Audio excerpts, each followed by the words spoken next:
주께서 우리에게 주시는 말씀 사도행전 3장 4절에서 10절 공독합니다.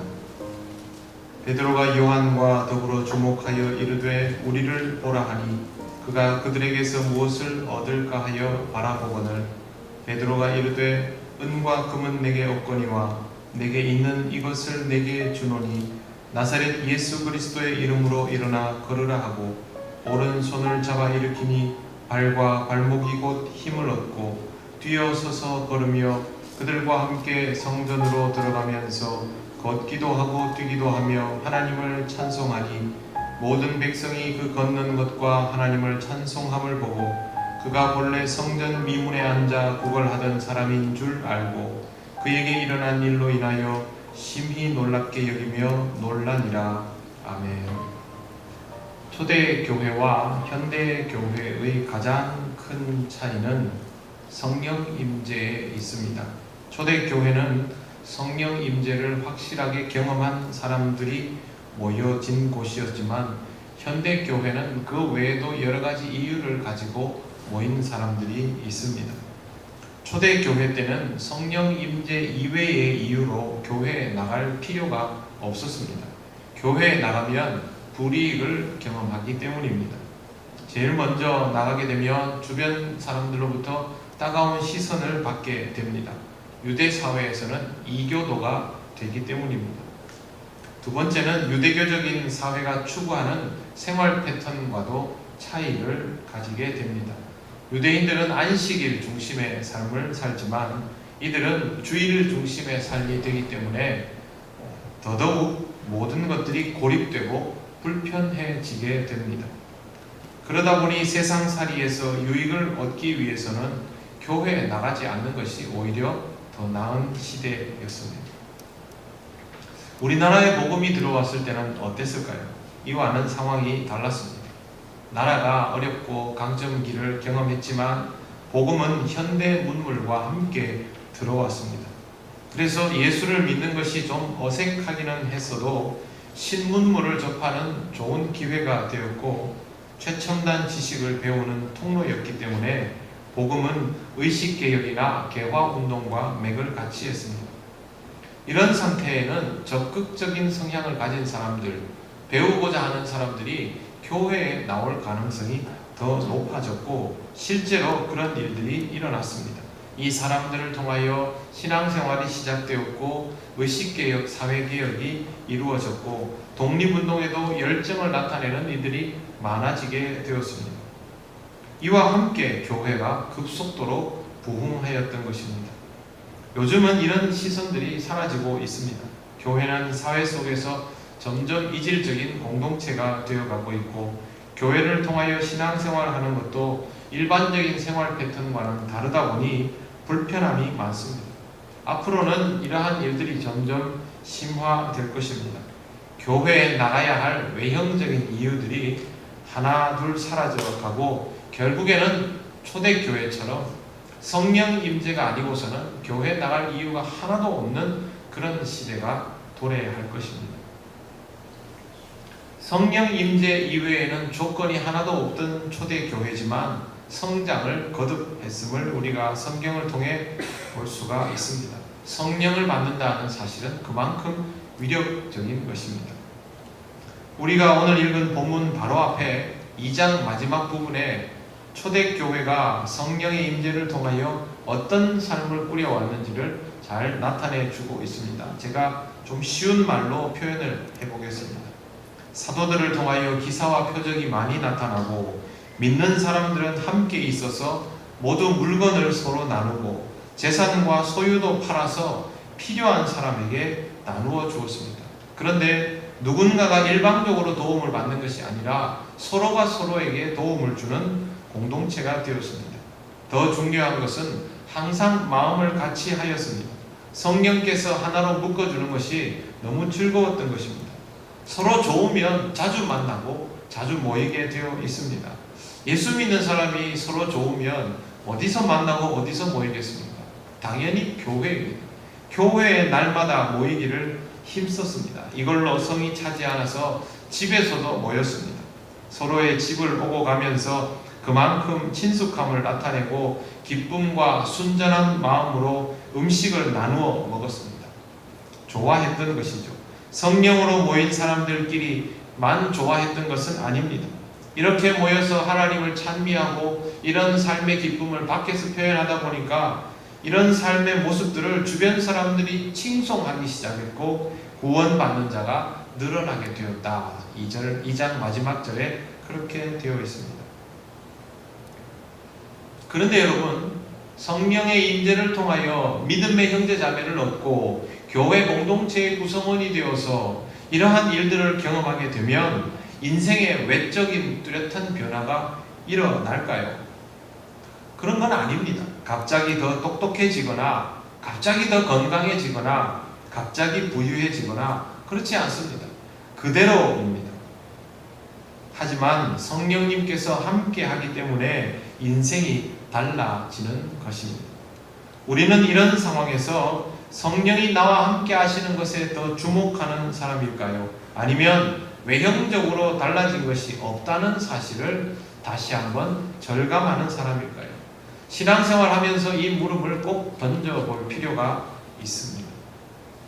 어느 날 베드로와 요한이 성전에 올라가고 있습니다. 기도 시간이 되어서 기도하러 가는 것입니다.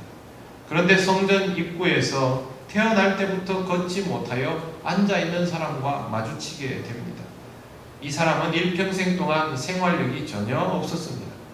그래서 사람들이 불쌍히 여겨서 매일 아침만 되면 들쳐업고 성전 입구에다가 내려놓았던 것입니다.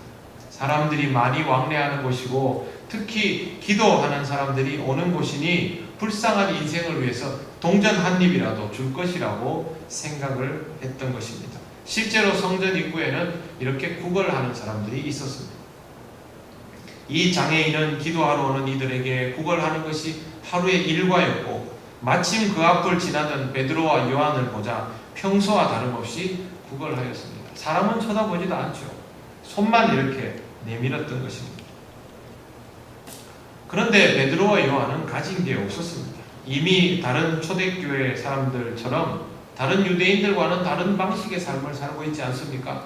자신들의 소유가 별로 있지도 않았지만 그것마저도 교회에 내어놓고 필요한 사람은 서로 가져가게 하는 그런 무소유의 방식을 썼기 때문에 정말 가진 것이 없었습니다.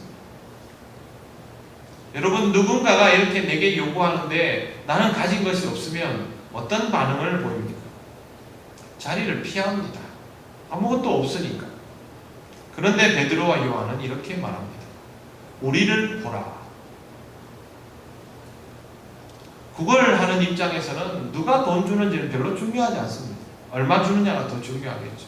일일이 고개 들고 사람 얼굴 쳐다보기도 귀찮고 그냥 고개도 숙인 채로 손만 이렇게 내밀고 있는데 그때 베드로가 하는 말이 우리를 보라 입니다. 베드로의 태도는 다른 사람들과 많이 달랐습니다. 그래서 이 장애인은 무엇이 있을까 하면서 고개를 들고 베드로를 바라보았습니다. 그동안 받지 못한 뭔가를 더 받을 수 있지 않을까라는 기대감도 가졌을 것입니다. 워낙 당당하게 베드로가 우리를 보라 이렇게 했으니까. 그런데 베드로가 이렇게 말합니다. 6절 말씀 한번 보시겠습니다.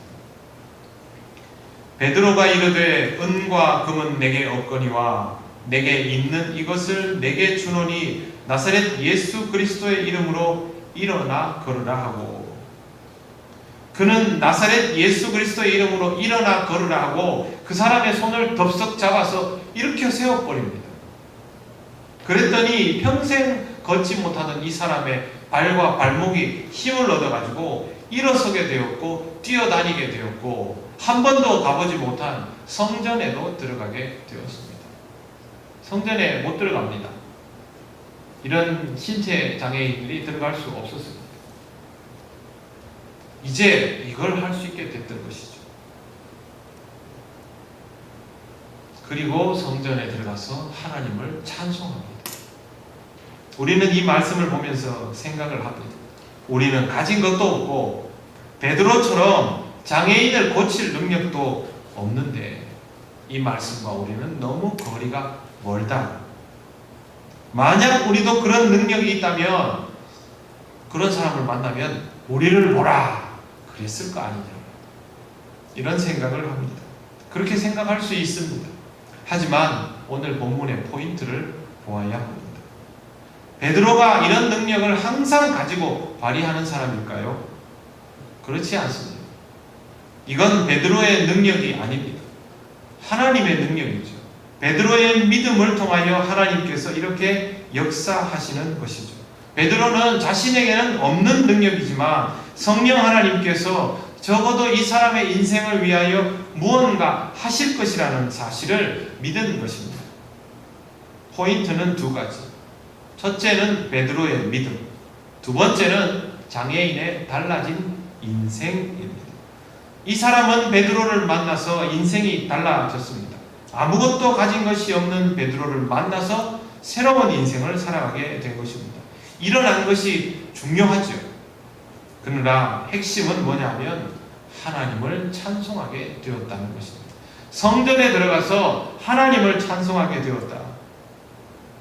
이것이 베드로를 통하여 하나님께서 하시는 일입니다. 우리는 이런 능력이 있을까요? 없을까요? 우리에게도 이런 능력이 있습니다. 가진 것은 없어도 성령께서 함께 하시는 인생, 초대교회 신도들처럼 자신이 가지고 있는 것들을 서로 나누어 쓰고 서로의 집에 편하게 드나들 만큼 아름다운 교제를 이루고 서로 좋다 보니까 툭하면 교회에 모여서 그것이 삶의 기쁨이 되어서 하나님을 찬송할 만한 인생이라면 충분히 그런 능력이 있습니다.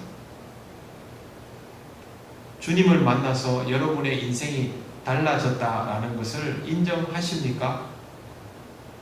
만약에 여러분이 그것을 인정하신다면 여러분의 인생이 완전히 다른 것이죠. 그러면 여러분의 인생처럼 다른 사람의 인생도 여러분을 통하여 달라질 수 있다는 것을 믿어야 합니다. 일어서게 하는 것이 기적이 아니라 달라지게 하는 것이 기적의 본질입니다. 일어서게 하는 것은 현상이죠. 본질은 달라지게 하는 것, 새롭게 하는 것이 바로 본질입니다. 일어서는 것이 기적이라면 서 있는 사람에게는 기적이 필요 없죠. 그렇지 않습니까? 이 사람한테만 하나님의 능력이 필요한 것이지 성전에 드나들고 있는 사람들한테는 필요 없는 것이죠. 그러나 하나님의 능력은 이 사람한테만 필요한 겁니까? 그 성전을 드나드는 사람들에게 모두 필요한 것입니까? 후자이죠. 그래서 일어서는 것이 본질이 아니라 달라지는 것이 본질입니다. 하나님께서 그것을 위해서 앉아있는 사람을 일으켜 세우시는 것이죠. 성령님의 하시는 일은 극단적으로 다른 양태를 보일 수 있습니다.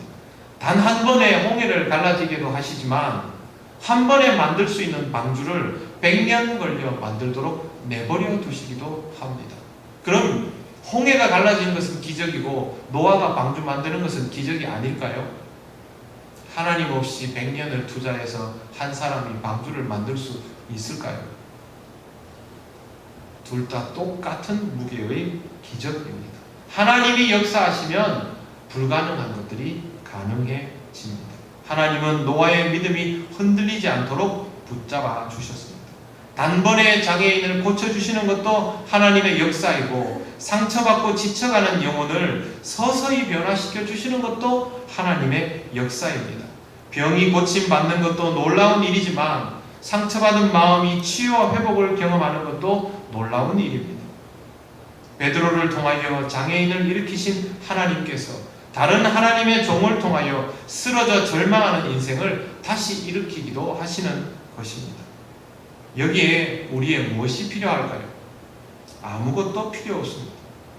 내가 가지고 있는 새로운 인생을 통하여 얻어진 하나님에 대한 믿음으로 그렇게 선포하면 되는 것입니다.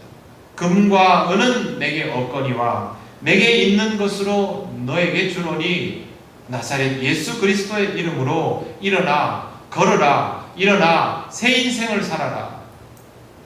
그게 바로 우리의 선포가 되어야 하는 것입니다. 전도는 바로 이런 것입니다. 그렇게 성령의 사람이 성령의 능력을 힘입어서 다른 사람의 인생을 변화시킬 때 하나님의 놀라운 역사가 드러나는 것입니다. 세상 사람들이 가진 것들을 잃어가는 시대에 여러분도 역시 아무것도 없다며 탄식하거나 소극적인 사람들이 되지 않도록 하시기 바랍니다. 성령 하나님께서 여러분과 함께 하십니다. 그것이 바로 여러분이 가진 것이고, 그것이면 죽어가는 생명도 희망을 얻고 쓰러져가는 나라도 다시 일으키고 원수가 하나 되는 놀라운 역사도 일어나게 됩니다. 여러분, 이 희망의 메시지를 선포할 수 있는 사람들이 되시기를 바랍니다. 하나님은 여러분이 이것을 하실 수 있도록 이미 여러분에게 역사해 주셔서 새로운 삶을 살도록 해놓으셨습니다. 예수 믿고 나서 여러분의 인생이 이전과 전혀 다르지 않습니까? 그게 바로 증거입니다. 세상 사람들의 시선을 피하지 마십시오. 그들이 여러분보다 부유해 보이고 강해 보여도 사실은 이 세상에서 발목이 잡혀서 한 발짝도 걷지 못하는 불쌍한 사람들입니다. 그들을 향하여 오히려 담대하게 이렇게 말할 수 있어야 합니다. 우리를 보라, 나를 보라, 우리가 사는 것을 보라, 우리가 얼마나 행복한지 보라, 가진 것이 없지만 얼마나 당당한지 보라, 우리를 보라, 우리가 너에게 줄 것이 있다, 하나님이 나에게 주신 것이 있다. 우리를 보라. 그리고 말뿐이 아니라 정말 여러분에게 성령의 감동과 성령의 능력이 임재해 있어야 합니다. 여러분의 입에서 나를 보라 하고 말할 수 있을 정도가 되면 하나님께서 이미 임재하셔서 여러분을 담대하게 만드는 중입니다. 교만함과는 다릅니다. 내가 잘나서 다른 사람들 보고 나를 봐라, 이거 아닙니다. 나를 바라가 교만함이 되면 어떻게 되냐면 외형적으로 나보다 더 잘나 보이는 사람 앞에서는 그 말을 못합니다. 나보다 더 똑똑한 사람, 더 출세하고 성공한 사람, 그런 사람 앞에 가면 조금 주눅이 들 수 있죠. 하지만 그렇지 않습니다. 하나님께서 나에게 임재하시면 나보다 더 똑똑한 사람, 잘난 사람, 돈 많은 사람, 권력 있는 사람 앞에서도 하나도 주눅 들 것이 없습니다. 제가 예전에 목회하던 교회는 그야말로 엘리트들만 모여있는 교회입니다. 저는 지방대 출신이고 서울대, 연대, 고대 전부 의대생, 법대생. 똑똑하기는 이름 말할 수 없죠. 어느 날 목회자들 중에 이제 몇 명이 저에게 찾아와서 이야기를 합니다.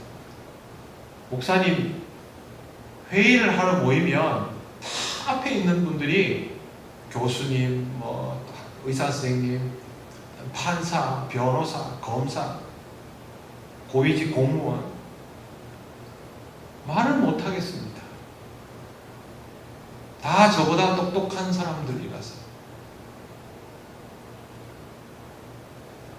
그랬어요.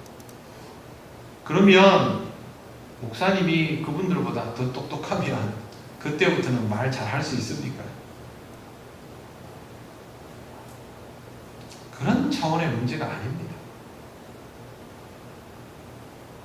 하나님이 시키는 걸 말하는 것이죠.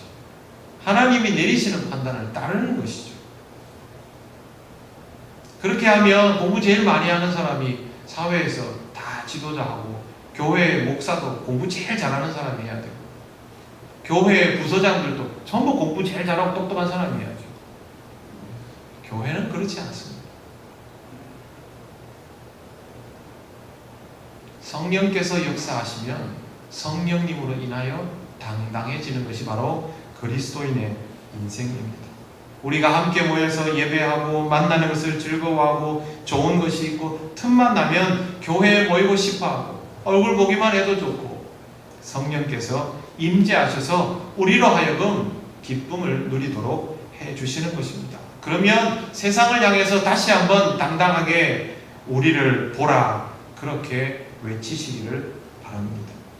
이런 믿음을 가지고 복음 전할 대상을 위해서 기도하시고 그들에게 다가서야 합니다. 만약 지금 여러분의 삶이 스스로 보기에도 그럴 단계가 아니다 라는 생각이 든다면 하나님께 담대하게 구하시기 바랍니다. 아버지께서 우리에게 성령을 주시마 약속하셨는데 어찌 응답하지 않으시겠습니까?